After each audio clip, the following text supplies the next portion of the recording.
Desde jovem, desde os 15 anos que o meu interesse esteve voltado para os livros, devido ao meu ambiente familiar, não só na casa dos meus pais, mas principalmente na casa de um tio-avô meu, Pirajá da Silva, na ponta do Monte Serra, ou na ponta do Humaitá. Era a casa de veraneio do velho Pirajá, que guardava remanescentes da sua biblioteca, que havia sido transferida para São Paulo quando o cientista baiano foi morar naquela grande cidade. Por volta de 1930, aposentou-se do Colégio da Bahia, onde ele era catedrático, e da Faculdade de Medicina, onde ele também era professor catedrático, e foi para São Paulo conviver com Adolfo Lutz, o Instituto Butantan principalmente, e lá ele encontrou um ambiente que favoreceu o seu progresso científico. E ele contribuiu bastante para a história da ciência brasileira, e a prova disso é que, se você visita o Museu da Faculdade de Medicina de São Paulo, ele está lá com um destaque significativo. Bem, e na remanescente biblioteca dele, eu localizei um envelope cheio de recortes de jornais, de correspondências, de fotografias sobre a derrubada da Sé. Mas como eu tinha 15 anos, eu resolvi guardar aquilo. Guardei durante muitos e muitos anos, até que fiz o trabalho para ingresso na Universidade Federal da Bahia, concurso de professor assistente. E desenvolvendo aquele material jornalístico, recorte de jornal em abundância, fontes primárias como fotografias e também correspondências, surge o livro, que é um desabafo de um professor contra a destruição da Bahia antiga, da cidade do Salvador.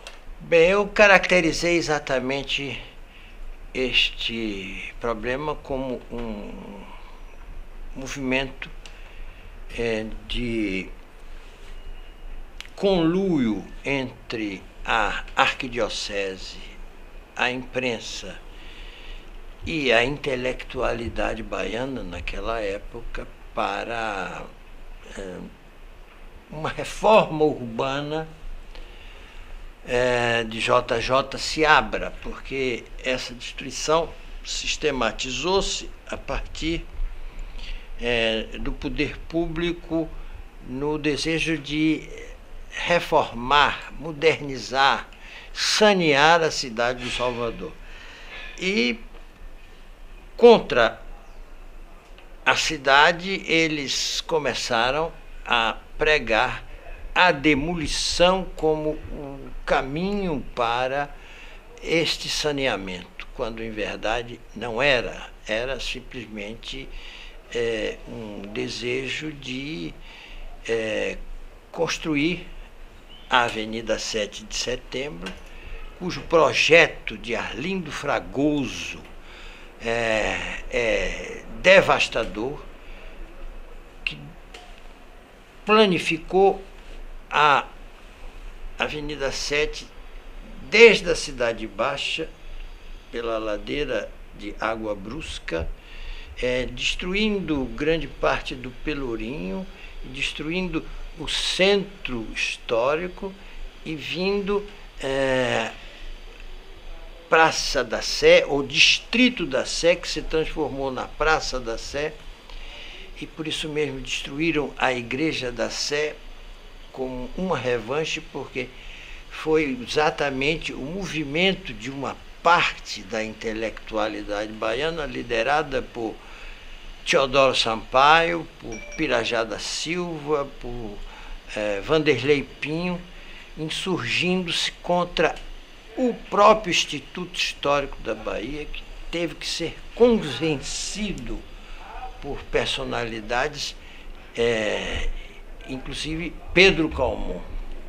Então, esta ideologia do progresso ainda está presente na medida em que o saneamento não é feito, mas é difícil para jogar as pessoas em caixas amontoadas, em andares, está presente. Vejam agora a construção da mansão Wildberger atrás da Igreja da Vitória, que é um bem tombado. Estão levantando um monstruoso edifício que vai ter mais de 30 andares, a beira-mar plantado, da paisagem da Bahia. Campanha de Seabra é dos finais do século XIX e início do século XX.